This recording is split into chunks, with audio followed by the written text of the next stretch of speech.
অক্ষয় তৃতীয়াতে ভুলেও করবেন না এই কাজগুলো, তাহলে মা লক্ষ্মীর কৃপা থেকে আজীবন বঞ্চিত হবেন। কিন্তু কোন কাজগুলো করলে মা লক্ষ্মী সহ ভগবান শ্রীকৃষ্ণ ও সমস্ত দেবতারা সন্তুষ্ট হবেন?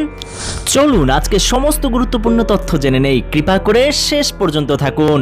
ভিডিওর প্রথমে জেনে নেই অক্ষয় তৃতীয়া কবে আসছে। 10 মে রোজ শুক্রবার অক্ষয় তৃতীয়া মহোৎসব। এই দিনে আপনি যেই কর্মই করেন না কেন তা অক্ষয় হয়ে থাকবে।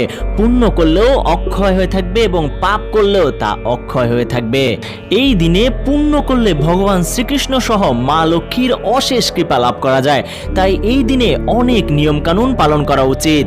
তাই প্রথমেই জানবো অক্ষয় তৃতীয়াতে ভুলেও করবেন না যে কাজগুলো। 1. অক্ষয় তৃতীয়ায় ভুলেও বাড়ির দরজা থেকে কাউকে ক্ষুধার্ত ফিরতে দিবেন না। অক্ষয় তৃতীয়ায় সোনা রূপো সহ নানান বস্তু কেনার প্রথা রয়েছে, তবে এই দিন যত দামি বস্তুই কিনুন না কেন কেউ যদি